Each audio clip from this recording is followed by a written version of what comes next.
The Admiral Kuznetsov, Russia's sole aircraft carrier, bears a name synonymous with misfortune and mishap. This vessel, often seen as a floating symbol of Russia's naval aspirations, has a history as turbulent as the seas it sails. Yet its story begins not in Russia but in the shipyards of Soviet Ukraine. The Kuznetsov's origins are deeply rooted in the complex and often tumultuous history of the Soviet Union. Laid down in 1982 as the Riga, the carrier was later renamed Leonid Brezhnev, reflecting the Soviet leadership's penchant for grandiose gestures. This renaming was more than just a change of title. It was a statement of intent, a declaration of the Soviet Union's naval ambitions. This massive vessel, a product of the Nikolaev shipyard's expertise, represented the pinnacle of Soviet naval ambition. The shipyard, located in what is now Ukraine, was renowned for its ability to construct some of the most formidable ships of the era. Little did anyone know that this symbol of Soviet might would become a potent emblem of Russia's post-Cold War struggles. The Kuznetsov's journey from a proud Soviet project to a beleaguered Russian asset is a tale of geopolitical shifts and technological challenges. The Kuznetsov's construction coincided with a period of significant change and uncertainty within the Soviet Union. The 1980s were a time of economic stagnation and political upheaval, factors that would inevitably impact the ship's development. The Soviet Navy, despite its vast submarine fleet, lagged behind the United States in carrier technology and operational experience. The American carriers were not just ships, they were floating air bases, capable of projecting power across the globe. The Riga, later the Brezhnev, was intended to bridge this gap, projecting Soviet power far beyond its shores. It was envisioned as a tool to extend Soviet influence, a floating fortress that could challenge Western naval dominance. However, the ship's development was plagued by delays and technical challenges, foreshadowing the difficulties that would come to define its service life. From the outset, the Kuznetsov faced numerous obstacles, from design flaws to budget constraints, each contributing to its troubled history. Soviet engineers worked tirelessly to overcome these issues, but the political and economic turmoil of the late Soviet period made their task increasingly difficult. The collapse of the Soviet Union in 1991 only added to the ship's woes, as funding and resources became even scarcer. Early sea trials of the Kuznetsov revealed a host of problems, from engine failures to issues with the flight deck.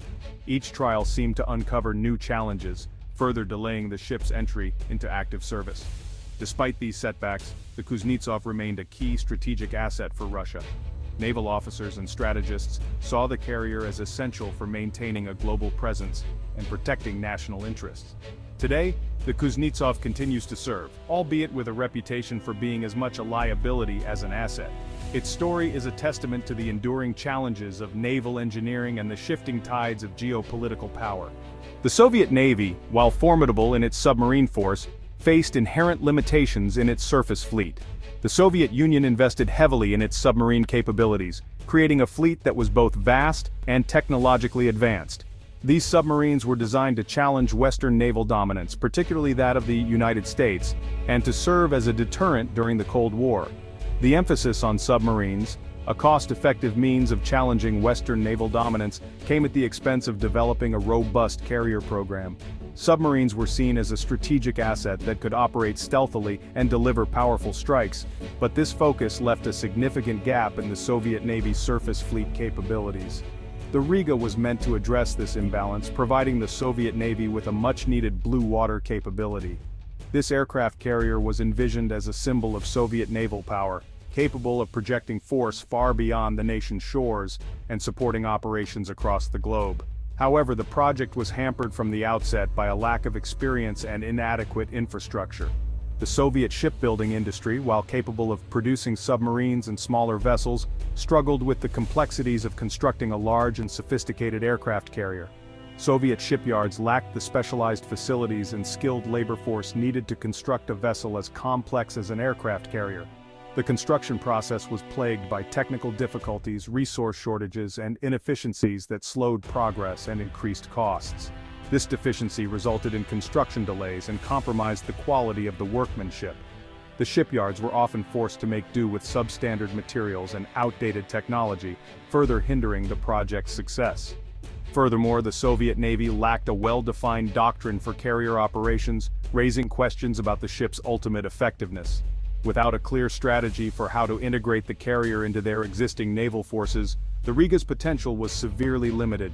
The Riga, despite its impressive size and armament, was entering service with a navy ill-prepared to utilize its full potential. The challenges faced by the Soviet Navy in developing and deploying the Riga highlight the broader issues of readiness and capability that plagued the Soviet military during the Cold War. The carrier's story is a testament to the difficulties of balancing ambition with practical limitations in the realm of military technology and strategy. The collapse of the Soviet Union in 1991 had a profound impact on the fate of the Leonid Brezhnev. This aircraft carrier, named after the former Soviet leader, was a symbol of Soviet naval might and ambition. However, with the dissolution of the Soviet Union, the ship's future became uncertain, caught in the geopolitical and economic turmoil that followed. Still under construction in Ukraine, the ship became the subject of a political tug-of-war between the newly independent Ukrainian government and the fledgling Russian Federation.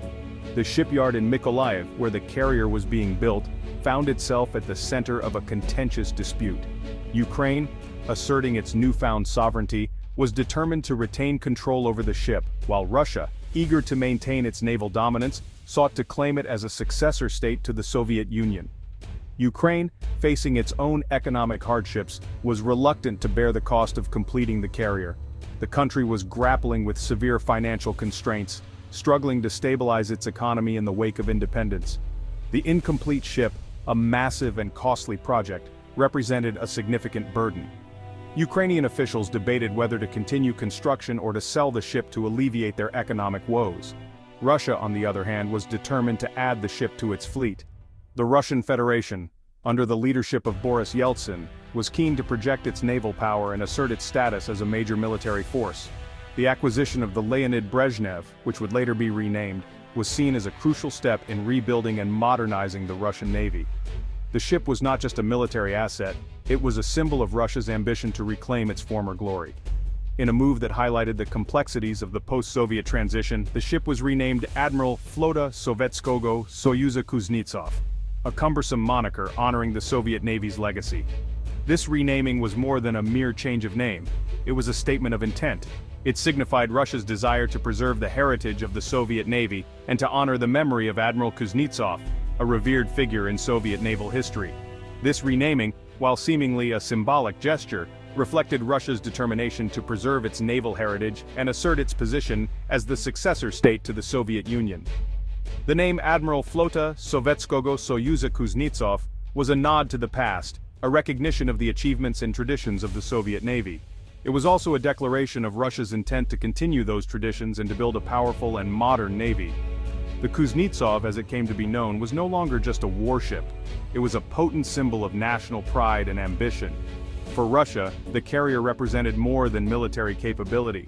It was a testament to the country's resilience and its aspirations on the global stage.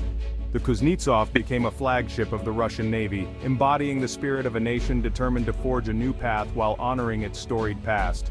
The transfer of the Kuznetsov from Ukraine to Russia was not a simple handover. With Ukraine demanding a hefty sum for the ship, Russia orchestrated a daring, if controversial, maneuver.